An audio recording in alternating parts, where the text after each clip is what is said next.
What is one thing that you put a lot of importance on when you were younger, and as you got older, you realized wasn't actually that important? I think everybody worries about what other people think of them. If I had to do over again, I probably would have quit. I think that's a pretty good sign that you need to be doing something else. To me, a lot of it falls on me. You know, as I look back, I wouldn't have been as prideful and selfish. That past, as history gets lost.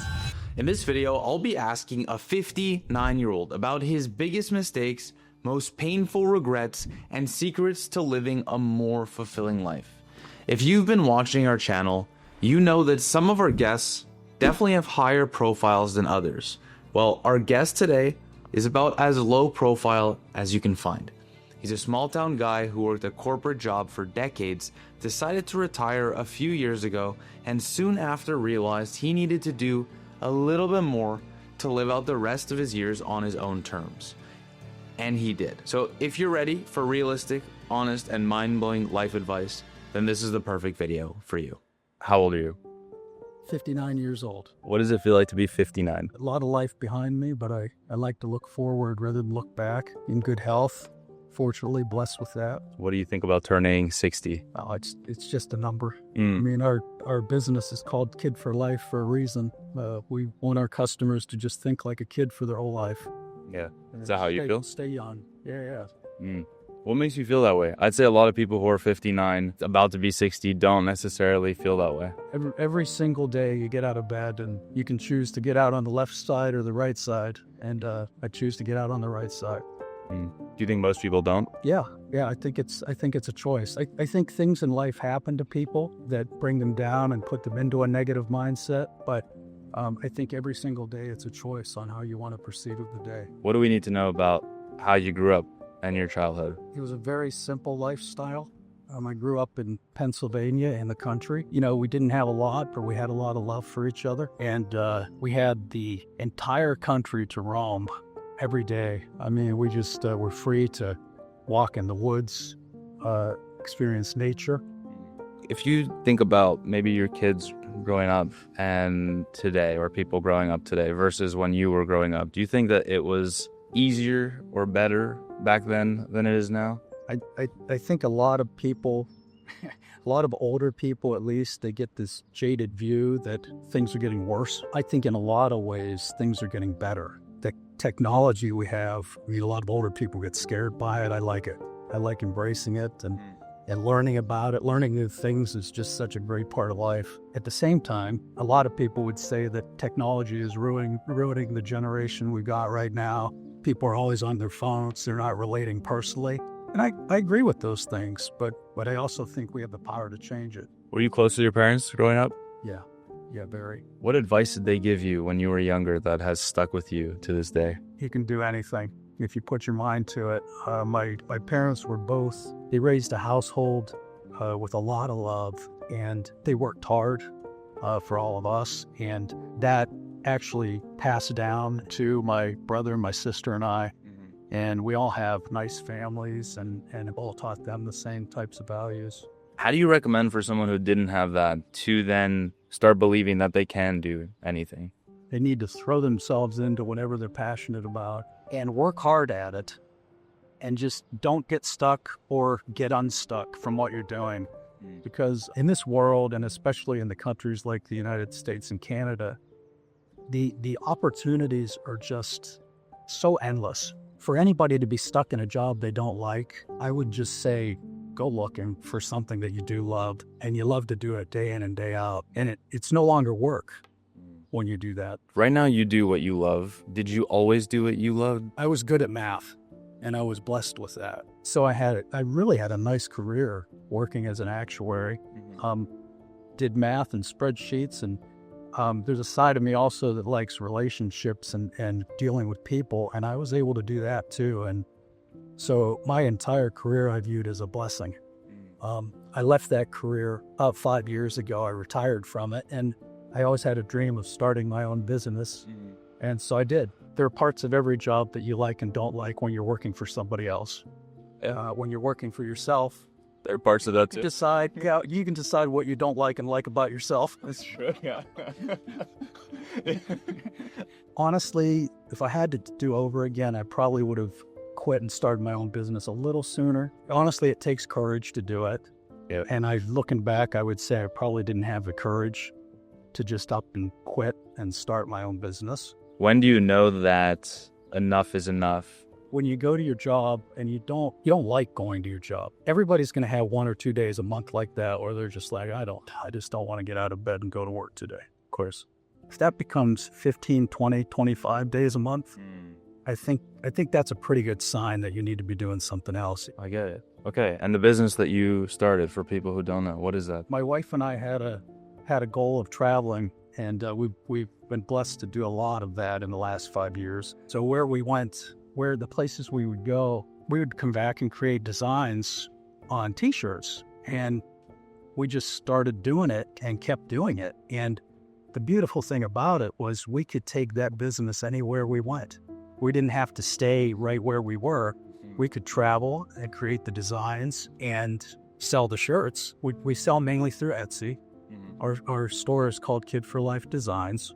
And the people we deal with are just, honestly, they're just wonderful. And we love that part of it. Have you been looking to start a simple side hustle or just add an extra stream of income? Check out Printify, the sponsor of today's video. Whether you want to sell t-shirts, mugs, tote bags, or more, and not have to deal with inventory, Printify handles the printing and shipping for you, so you can focus on creating and earning no matter how old you are. For example, I recently went on Printify where I remade the shirt that I wear in all of my interviews by uploading my design and customizing it, getting a sample, and then launching it on our Shopify store by simply connecting the platforms to each other. If you've been looking to create a side hustle, use the link in the description to sign up.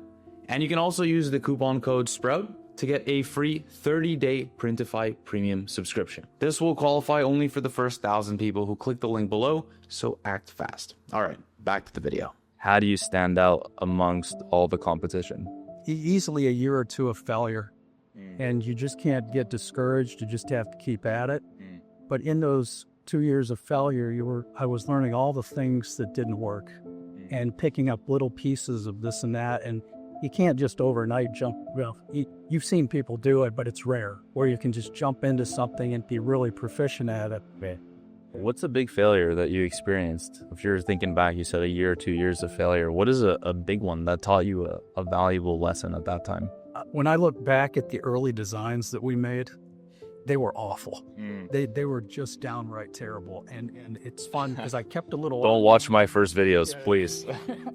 Well, I call it my humility file. You know, whenever I'm feeling too good about myself, I go back to that folder and I look at what we used to be. What does that tell you about business from what you've learned? This has been 5 years, right, in your business. What do all of those little trials and errors, successes and failures, what does that tell you about business? If you're not selling something that you're passionate about, it's not going to work. You have to be passionate about it to keep you doing it every single day and loving it. Yeah. And at the same time, people want to buy it. And what does that tell you about life? You know, honestly, I live by a principle to make other people happy. And, you know, if I'm trying to make customers happy, make other people happy, I mean, that's pretty fulfilling. Yeah. Yeah. For them and me. I was so lucky and blessed to have the support of my wife and my family through it all. I mean, no one ever told me I couldn't do it. And I think that's a nice thing when you've surrounded yourself with people that aren't negative. To me, a person can work hard, but there's no such thing really as a self-made man or a self-made woman. It takes a community. It takes a lot of love and support. So you're talking about your wife a lot. You're married, right? Yeah. How long have you been married for? Almost 11 years now. Is this your first marriage? No, it is not. So I guess you're in a happy, loving relationship. What differentiates the first and second marriages? To me, a lot of it falls on me. You know, when you're young, I think you have a lot of pride.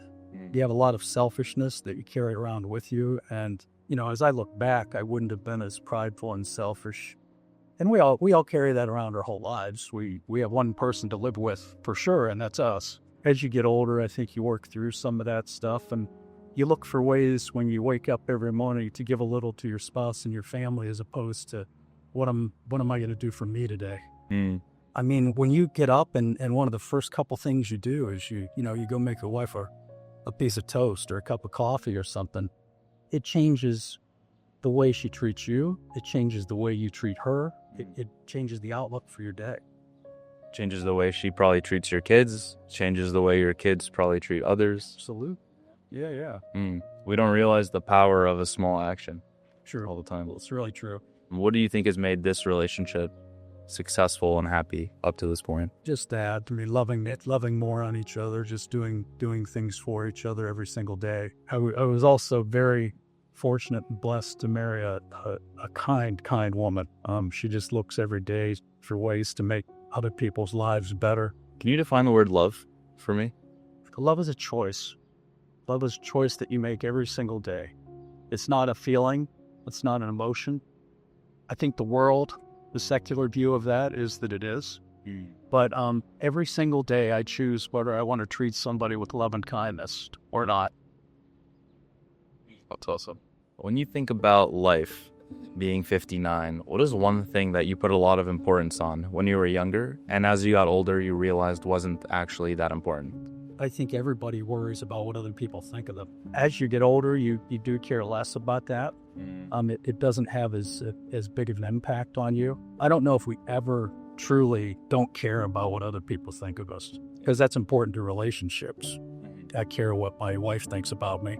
I care what my kids think about me. But when you're younger, I think you care about the wrong people and what they think of you. If I had to boil this down, if I had to ask you to boil it down to a simple science, it's what do you think makes a great life? Love each other and just be loved in return. I mean, really, that's so important to life. Can't do it alone. You filled out a daily journal template here, and inside you wrote one piece of life advice for today that you've given to yourself. Can you read that out and expand? Why is that what you chose? I will. Look forward in life, not backward, and stay positive.